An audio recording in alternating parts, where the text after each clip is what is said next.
اگر پڑوسی کے گھر میں کھانے کو نہیں ہے تو آپ نہیں کھا سکتے جب تک آپ پڑوسی کو نہ کھلا دو. اگر آپ کے گھر میں ہے تو پہلے پڑوسی کو کھلاؤ پھر آپ کھاؤ. لیکن کون سے پڑوسی کے ساتھ؟ مسلمان پڑوسی کے ساتھ. کافر پڑوسی کے ساتھ نہیں. کیوں؟ کیونکہ سورہ انفال کی آیت نمبر 39 کہتی ہے اپنے نزدیک کے کافروں سے جنگ کرو اور ان کو ایمان میں داخل کرو. السلام علیکم.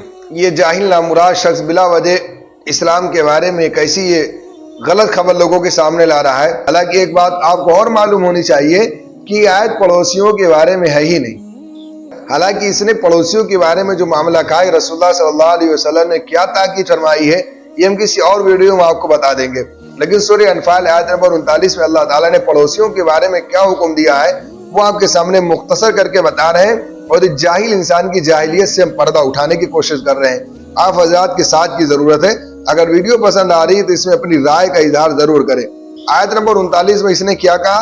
اتنی خراب بات کہی کہ اپنی زبان سے یہ آیت پڑوسیوں کے بارے میں ہے ہی نہیں. یہ تو کھلا جھوٹ بول رہا ہے. پھر آج کس کے بارے میں ہے وہ آپ کے سامنے ہم لا رہے ہیں. وَقَاتِلُوهُمْ حَتَّىٰ لَا تَكُونَ فِتْنَةٌ وَيَكُونَ الدِّينُ كُلُّهُ لِلَّهِ. اور تم ان سے قتال کرو یہاں تک کہ کفر کا فتنہ باقی نہ رہے. اللہ نے کیا کہا؟ کفر کا فتنہ باقی نہ رہے.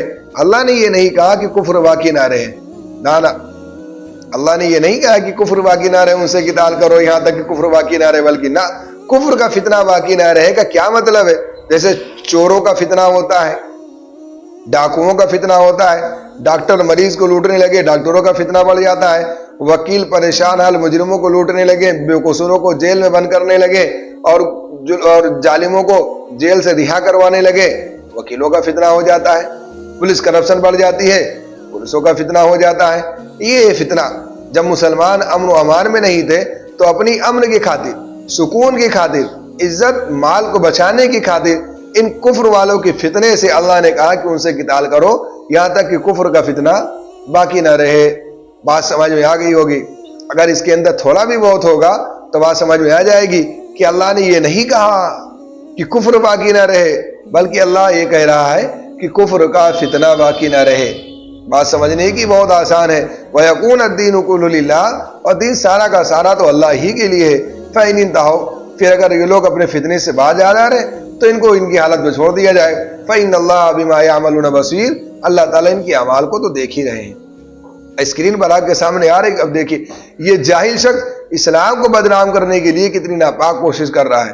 لیکن میں اسے یہ کہنا چاہ رہا ہوں سوشل میڈیا پر صاف اعلان طور پر اگر تجھے بڑا شوق ہے قرآن کے بارے میں جاننے کا تو آ کے بھی دو ہاتھ کر لے, 2 منٹ بیٹھ کے گفتگو کر لے, تجھے پتا چل جائے گا قرآن کے بارے میں تجھے کتنی نالج ہے.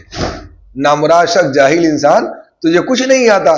تو جتنا بھی اسلام کو بدنام کرنے کی کوشش کر لے, جتنا بھی قرآن کو بدنام کرنے کی کوشش کر لے, اسلام دن دگنی رات چوگنی ترقی پاتا جائے گا. تیرے جیسے لاکھوں کروڑوں آئے اسلام کو بدنام کرنے والے, وہ سارے کے سارے جل کر کے راکھ ہو گئے. لیکن اسلام جو کا تو باقی ہے. اسلام کی آن بان شان میں قیامت تک بھی فرق نہیں آئے گا. اسلام قیامت تک اپنی آن بان شان کے ساتھ باقی رہے گا انشاءاللہ.